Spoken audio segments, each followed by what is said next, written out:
Hello, amazing people of the tube. So, as an Armenian, there's something that I refuse to partake in that's part of our culture, and that's sacrificing lamb. We do like a ritualistic sacrifice or a ritual sacrifice of lamb, and it comes from the Bible when God tells dude to sacrifice his son. And when he's about to, maybe cut his head off or whatever, God says, no, we don't sacrifice people. Go get the lamb and sacrifice the lamb instead, right? And as a people, as a Christian people, what we do is when something really horrible happens, when, let's say, you're about to die and you miraculously don't, we'll do a ritual sacrifice of a lamb. And, the lamb is blessed, and then might be anointed, and then we'll sacrifice it. We'll slaughter it, cook it a certain way, and then we'll have a feast, and we'll pass it around to family, friends, neighbors, to accept the sacrifice as well. But after my shooting and me almost dying, I refused to sacrifice any animal. It didn't matter if I had to sacrifice life or if it had to do with blood.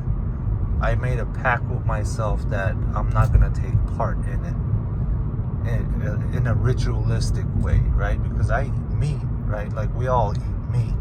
The only difference with this is, it's the animal is blessed, right? So I refuse to take any part of such things. I don't know.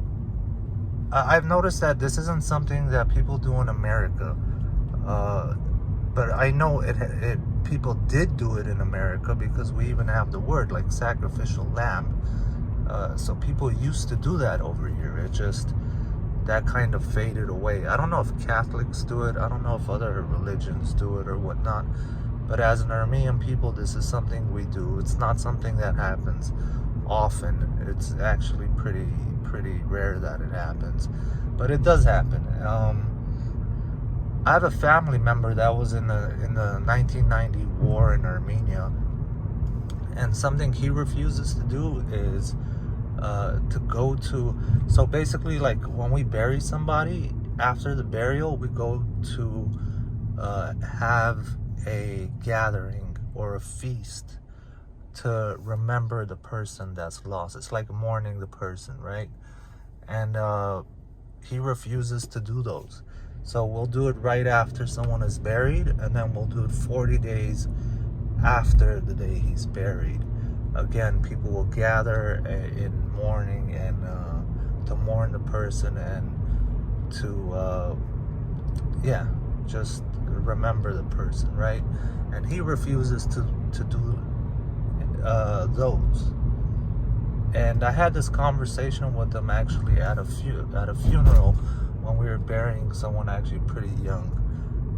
He died of some illness, and it was sad, but he refuses to do those. And I had this conversation with him because he's the only person that really understands my situation in regards to the family, right? He knows what people dying and losing people in violence and stuff, like, he understands what goes through people's heads, so he kind of refuses to do that, I didn't go too deep in it with him, but something that I find really weird is I don't understand what sacrificing animals or sacrificing life period to your God, or what blood, sacrificing blood or giving blood or taking blood, right? Like, what's this have to do with God? Why is this something throughout history? Every religion has dabbed into it in one way, shape, or form. I find it really weird.